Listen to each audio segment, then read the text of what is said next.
I started speaking Korean at the age of 19 and you can too.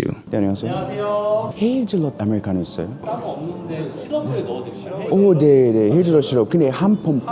네, 한 번만. 아메리카노에 한 번. 네네.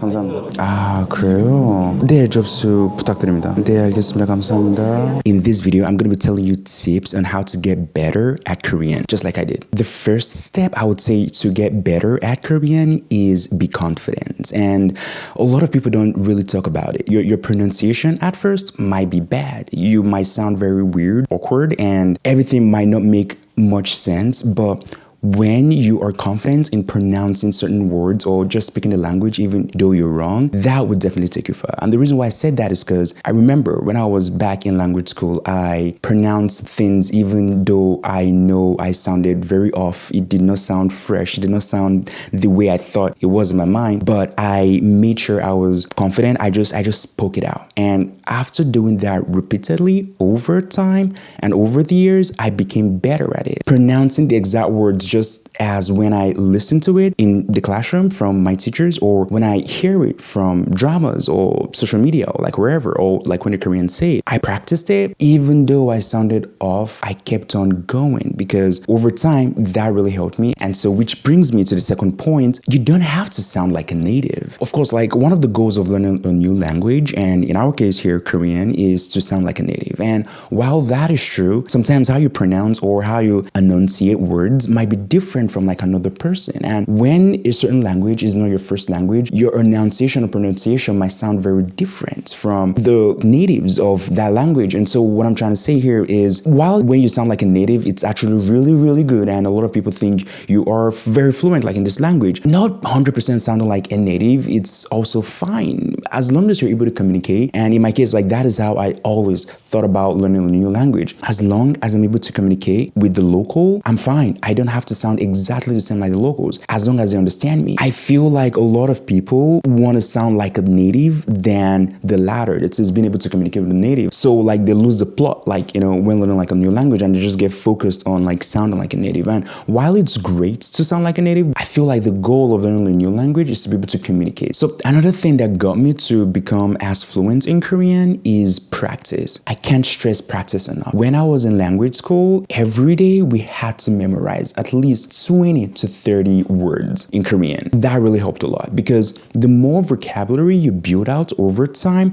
the better it is you understand the language and the easier it is for you to learn the language. And so even though I wasn't able to speak exactly fluently Korean, I understood what they were saying. So the first thing I did was understanding. So when you understand what the person is saying, it's a lot easier for you to be able to respond. Understanding is one of the first steps to becoming very good at Korean. And how can you understand? By building out your vocabulary. So in a month, you probably have memorized maybe like 30,000 or even 20,000 words. And so over time, that really builds up. So memorizing words does help. So build out your vocabulary like over time. Don't stress about, you know, yeah, I want to speak Korean fast. Learning a language is all a process. And so being able to take things step by step would definitely help you. And that is what helped me become fluent in Korean today. Another point I would like to stress that really helped me become fluent in Korean now is dating. And also the reason why I said dating helps is when your partner, if they don't speak English, then it pushes you to learn Korean because you want to be able to communicate with them. And so for my case, that was a lot of the time. A lot of Koreans understand English, but like they don't know how to speak English. And for me to be able to communicate with them, I needed to speak Korean for the relationship to evolve over time. Dating a local will definitely, like, you know, push you further to learn your language. It's one of the main reasons, but dating definitely helps. Another thing that got me to become very fluent in Korean is watching Korean dramas, because in dramas, words are repeated over and over again. Like I'm pretty sure, like, you know, 사랑해, you know, 저기요, you know, 감사합니다, 안녕하세요. Those words are repeated in every drama over and over again. And so listening to repeated words naturally builds up your vocabulary over time. In my case, that was what happened. So watching a lot of Korean dramas really helped diversify my vocabulary and also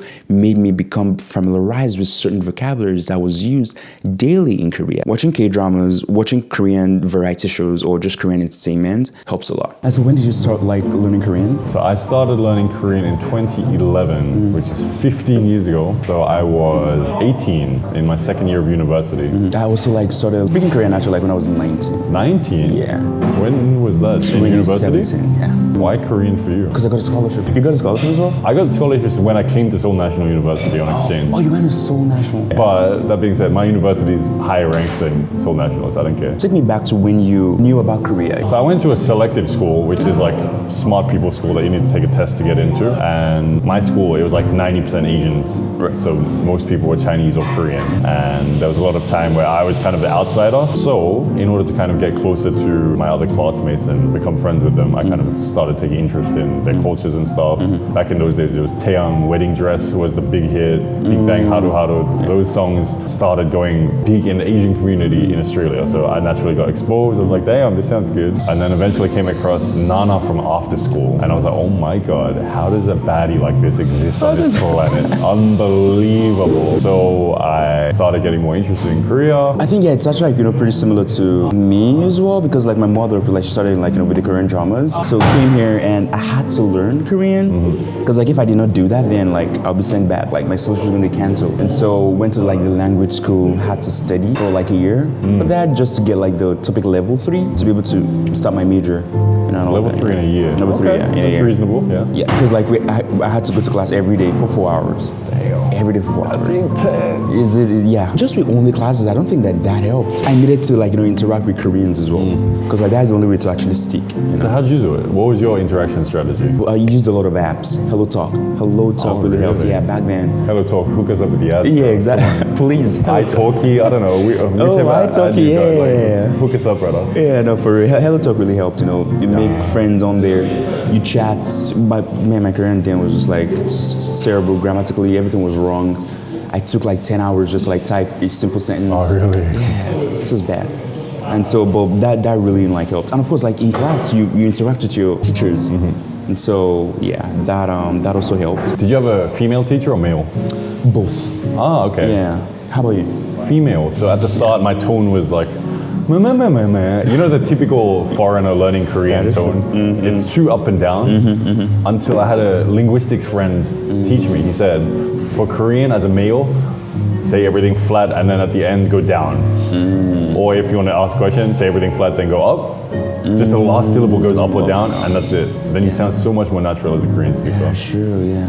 Guys, That's a great tip. So how are you able to maintain your Korean skill? social media seemed to be the thing for me. Back before I became a creator, I just was posting every single thing in Korean, only consuming Korean posts. I was in my 20s, I like my baddies, so I had a bit more of a toxic arc than you did.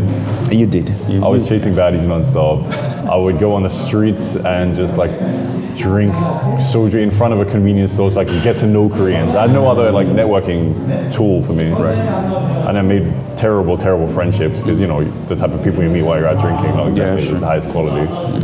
But then over the years, social media seemed to be the thing. Just interacting with posts, writing every single post in Korean for like over 10 years now. Wow. Yeah, that's how I guess you maintain the current knowledge of how to speak like a local, I guess. But so what really helped me though, like is dating. Pretty much the same for you, like meeting baddies, Yeah, I think for me as well, there's one benefit to not being picked as a partner by one woman. I wanted to get like dating any of these one people. None of them wanted to date me. I don't know why. There's probably like a million reasons, but anyway.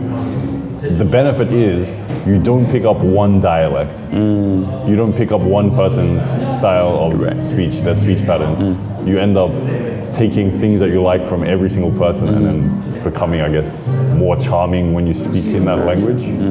But if I spoke exactly like one person, like from my most recent relationship, I picked up her habits. Yeah, sure. Not that they're good or bad, I just became her. Right. But when you date multiple people or when you interact with lots of people, you get to steal. Ooh, that sounds funny. Ooh, that sounds good. Yeah. Like, Koreans actually told me though, like I speak Korean like a girl. Like I have the... that's why I asked if you had a female or male teacher. Because if you learn from a male teacher, which seems not to be that common. No, it's not. When you learn from a male, as a male, you'll also pick up their speech patterns. But when you have a female teacher, who generally have more up and down tonality in their voices when it comes to Korean, you end up kind of taking those speech patterns with you. That is true. That is true. How would you rate your Korean ability now? I would say like it's conversational. That's all? Yeah. I'd say you're fluent. Yeah, conversational fluent. Yeah, it's yeah. I think there's a difference between conversational and fluent. How so? Conversational is you can maintain basic conversations and engage in social interaction. Fluent is things like you can deal with governmental things, you can deal with administration, you know, things like that. I mean, for administration and all that, like I still have like a little bit of struggle here and there, but that's just because I'm lazy and I'm just lazy. I used to rely on I use ChatGPT. Oh, but like everyone uses ChatGPT. Even Koreans use ChatGPT. What are you talking about? ChatGPT is like, I mean, I can understand what you're saying. I don't want to go through it. Yeah, you know, type of thing. But for you, it's like you're what, like way advanced. I still use ChatGPT. No. That's because of course, like you feel like But of course, like chatting with you, like or knowing you like over the years, it's like you can understand news, you can interact, you can have like a political conversation with someone. I can't. Really? No, Lord. I don't know political terminologies. Yeah, even financial terminologies. I just don't like simple ones like 은행, 돈, 화폐. That's about it. Do you know stuff like 매도 and 매수? What is that? Like buying and selling. No. Used in trading and stuff. See? No. Oh yeah, you were a trader. I was in finance. But Yeah, not in finance. trading, Yeah. See? So 그 당시에 그 한국에 그 왔을 때 그 당시에 여자들이 고실 때 어떻게 했어? 그때는 대부분의 시간은 그냥 꽐라되고 너무 취했으니까 기억도 안 나. 그리고 문제가 나를 좋아해주는 여자 없었어. 나를 실험으로 봐주는 여자 엄청 많았는데 근데 진지하게 나를 사람으로 봐주는 여자 그때도 없었고 지금도 딱히 없는 것 같은데 아무도 없어. 아니 근데 그 당시에 생각을 해봤을 때 외국인들이 많지 않잖아요. 그 한국에 그때. 좀 있기는 있었는데 그래도 소수였지? 좀 그치. 많지 않았지? 그럼 몇 년도였어? 2013년 이상형이 뭐야? 나를 좋아하는 여자 언젠가 생기겠지? And the final thing that really helped me become this fluent in Korean is just by living in Korea. You need to be surrounded by the language, by the culture, by the natives to just become fluent in the language. And so me living in Korea for the past 9 years now has naturally just helped me study the language, just become fluent in the language overall. If I wasn't living in Korea, I don't think I would be able to speak Korean this good because I wouldn't be surrounded by the language. I wouldn't be surrounded by the locals and I won't be listening to Korean like, you know, always. Yes, while the points I made earlier on are ways for you to, or are things that really helped me become fluent in Korean. Being in the country just is the biggest factor because just going out, every sign, everything is Korean. And for me to be able to live here and also get by, I need to understand what these words are. And so naturally, like I'm forced to translate. And over time, like when you keep saying the same thing over and over again, you just catch on to it, it becomes a part of you and you understand what it is. And so yes, you might be frustrated as to why your Korean is not improving and all that, but that's because you're not surrounded by Korean enough. Like you're not seeing Korean words every day, you're not hearing Korean every day. And so that naturally is just not gonna help you, you know, better push yourself or better help you become fluent as fast as you want, you know, in Korean. You being in Korea just helps make you become very fluent in Korean. So if you have the opportunity while you're currently studying Korean right now, just come out to Korea 1 year, experience the culture, experience being surrounded by Korean, you know, reading, seeing, listening. So that would definitely take your Korean learning skill to like a whole new level. So definitely living in Korea is one of the things a lot of people don't really talk about, you know, when learning the new language. So those are the things that helped me become fluent in Korean. I would love to hear how you're studying Korean. So let me know in the comments, how are you learning Korean? What are the steps you're taking to learn Korean? And how fluent do you want to be in Korean? And also, do you plan on coming to Korea? So thank you for watching this video. If you'd love to see more like this in the future, a lot of you are not subscribed watching this video. So I really appreciate it if you're subscribed. We're so close to hitting 600,000 subscribers. And I really appreciate it if we can hit our goal ASAP. If you're traveling to Korea and would love to travel like a local and not go to your tourist spots, check out my guidebook, which is linked in the description box below. And I'll be seeing you guys in the next video.